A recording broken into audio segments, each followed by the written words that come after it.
ethics in experiments.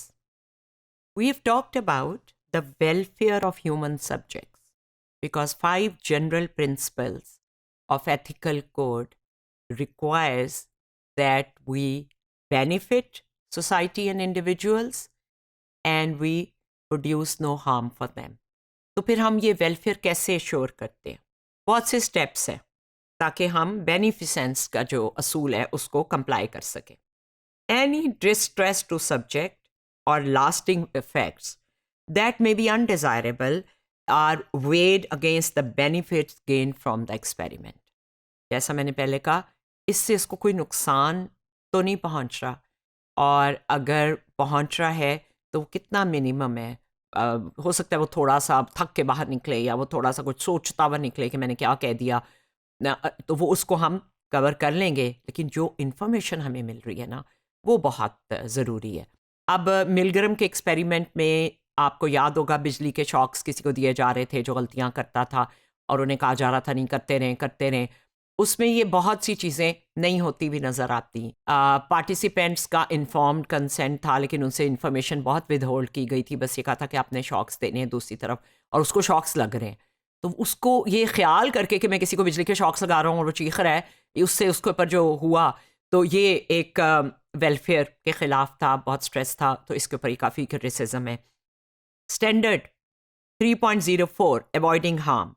Psychologists take reasonable steps to avoid harming their clients, patients, students, supervisees, research participants, organizational clients, and others with whom they work, and to minimize harm where it is foreseeable and unavoidable. हमें पहले से पता है कि होना है, avoid नहीं हो सकता, तो उसको फिर minimize करते हैं. वो खुद भी हिस्सा नहीं लेते, facilitate भी नहीं करते, assist भी नहीं करते, और इंगेज भी नहीं होते. यानी खुद नहीं करते, पार्टिसिपेट नहीं करते, दूसरे को उसमें मदद नहीं करते, ना किसी के लिए फैसिलिटेट करते हैं कि वो किसी को ऐसा करे, और इंगेज नहीं होते उसमें. किसमें? टॉर्चर में.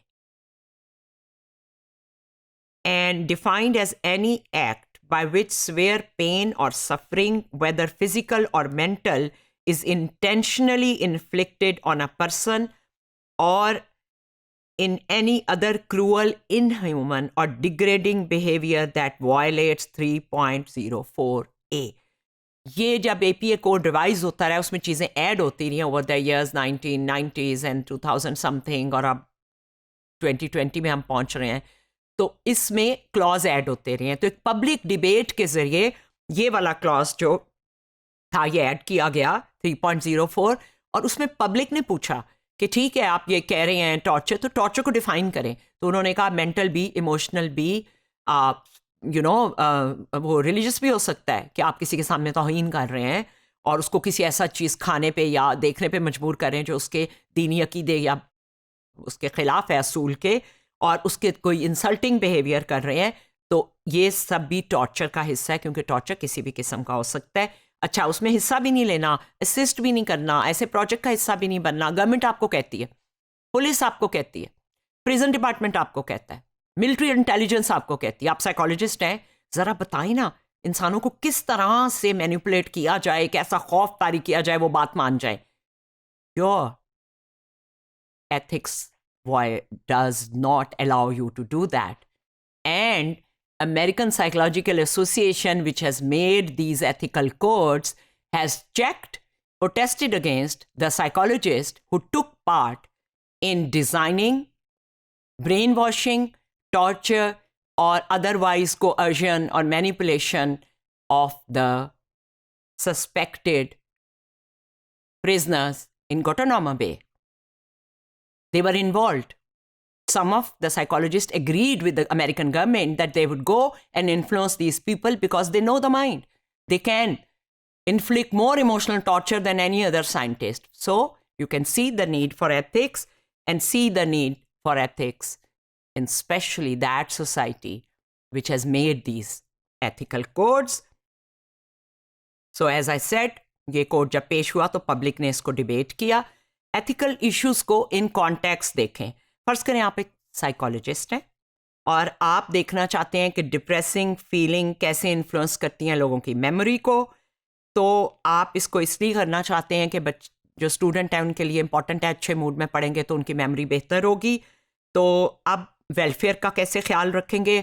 आप एक tightly controlled lab experiment design करते हैं कि डिप्रेशन का मेमोरी पे क्या असर होता है, और फिर उनकी मेमोरी को उससे कंपेयर करते हैं। जिनको डिप्रेशन नहीं है, आधे सब्जेक्ट्स में आप डिप्रेशन इंड्यूस करते हैं और कुछ में नहीं करते। अब इंड्यूस आप कर रहे हैं, वो डिप्रेस नहीं है, वो लेवल आपने पहले चेक कर लिया है। अब ये जो डिप्रेशन है, ये खास टास्क है उसके ज़रिए होती है। इसको वेल्टन की एक टास्क कहते हैं। 1968 में लोगों को स्टेटमेंट्स दी जाती हैं इस तरह की, आज ना अच्छा है ना बुरा है, या इस तरह की, आज मैं इतना बुरा महसूस कर रहा हूं that I would like to go to sleep and never wake up. मैं सो जाऊं और कभी ना उठूं। ये स्टेटमेंट्स वो पढ़ते हैं, और इसमें पहले ये तजर्बा हुआ है कि इससे माइल्ड डिप्रेशन होती है, इससे टेम्परेरी डिप्रेशन होती है। उनको नहीं बताया गया कि ये डिप्रेशन का मेमोरी पे देखा जा रहा है, आधी बात बताई गई है। ये कहा गया है कि एक टास्क होगी, हो सकता है बता देते कि उस टास्क से मूड होगा तो वो ना हिस्सा लेते। तो APA गाइडलाइंस ये सजेस्ट करती हैं कि जब ऐसी कोई सूरत हाल हो तो बाद में उनको क्या करें। उन्हें नंबर दें साइकोलॉजिस्ट का, उन्हें कहा जाएगा कि कुछ मूड आपका वह होगा, अगर तकलीफ हो और बाद में मूड ख़राब रहे या आपका मूड डिप्रेस्ड हो तो आप हमें कांटेक्ट कर सकते हैं। ऐसा होता है कि रोते हुए निकलते हैं लोग एक्सपेरिमेंट से, तो रिजेंटमेंट होती है कि हमसे क्या कराया। इस तरह के इफ़ेक्ट्स के लिए हम कुछ और तो नहीं कर सकते, लेकिन डिटेल डीब्रीफिंग के अलावा वो जनरल पर्पस भी एक्सप्लेन करता है और उसको ये भी बताता है कि हमने आपके साथ क्या किया। प्रोटेक्शन फ्रॉम हार्म और डीब्रीफिंग के लिए उन्होंने उनको नंबर दिए थेरेपिस्ट के पास भेजने के लिए, उनसे बात की, रोज़ फ़ोन करके चेक किया कि आपके मूड का जो असर हुआ था एक्सपेरिमेंट में वो चल तो नहीं रहा।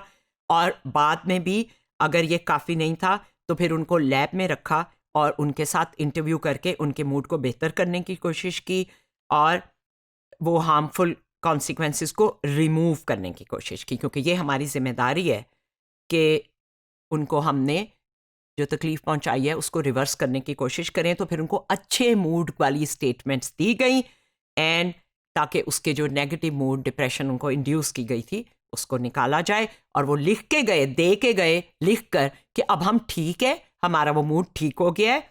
तो हम हर चीज़ तो रिवर्स नहीं कर सकते, लेकिन हमें अपने रिस्क को मिनिमाइज़ करना होता है, क्योंकि हम लोगों की रिस्पेक्ट करते हैं, उन्हें बेनिफिट करना चाहते हैं और उनके साथ इंसाफ से साइंटिफिक काम करना चाहते हैं।